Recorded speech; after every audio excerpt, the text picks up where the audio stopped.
The sky wept. Sorrow flooded the earth.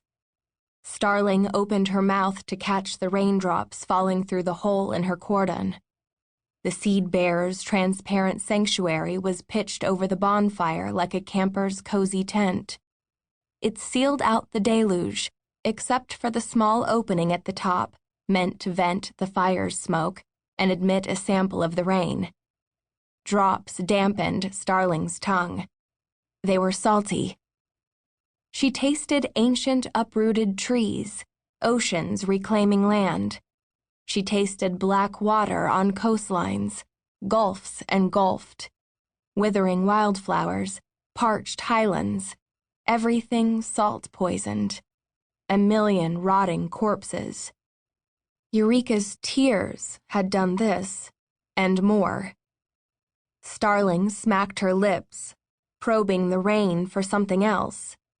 She closed her eyes and rolled the rain over her tongue, like a sommelier sampling wine.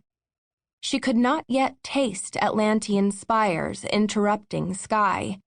She could not taste the edges of Atlas, the evil one. This was good, but confusing. Tears shed by the tearline girl were meant to bring Atlantis back. Preventing those tears fall had been the seed-bearer's single objective. They had failed. And what had happened? The flood was here, but where was its ruler? Eureka had brought the horse, but not its rider. Had the tear line swerved? Had something gone wrong in the right way?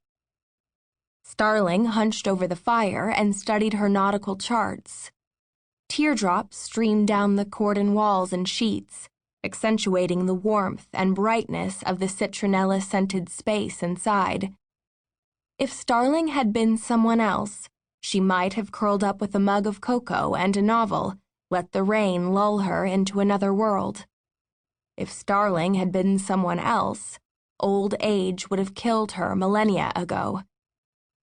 It was midnight in the Kisatchie National Forest in central Louisiana. Starling had been waiting for the others since midday.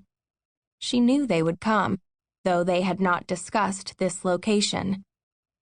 The girl had wept so suddenly. Her flood dispersed the seed-bearers along this vile new marsh, and there had been no time to plan their regrouping. But here was where it would happen. Yesterday, before Eureka cried, this site had sat 150 miles from the Gulf.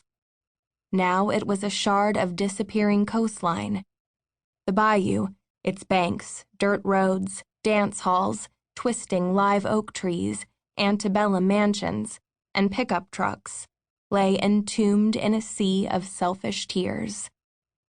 And somewhere out there swam Ander, in love with the girl who'd done this.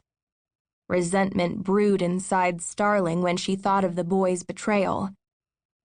Beyond the flame's glow, against the sideways rain, a shape emerged from the forest. Cretius wore his cordon like a slicker, indiscernible to any but seed-bearer eyes. Starling thought he looked smaller. She knew what he was thinking. What went wrong? Where is Atlas? Why are we still alive? When he reached the edge of Starling's cordon, Cretius paused. Both of them braced for the rough blast that would signal their cordons joining. The moment of their union struck like lightning. Starling crossed her arms to withstand the gale. Cretius squeezed his eyes shut and struggled forward. Her hair waved like a cobweb against her scalp. His jowls flapped like flags. Starling noted these unflattering aspects in Cretius, saw him note the same in her.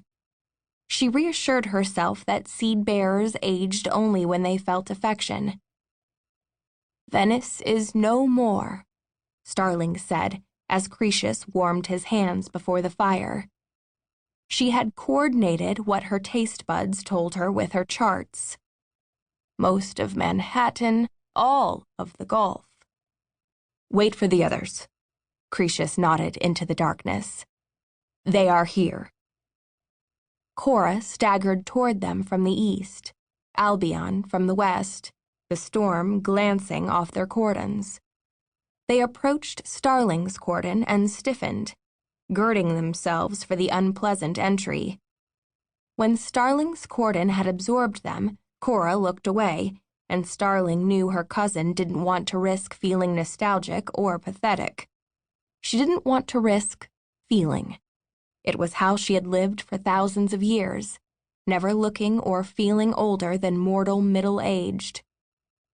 "Starling is listing the fallen lands," Cretius said.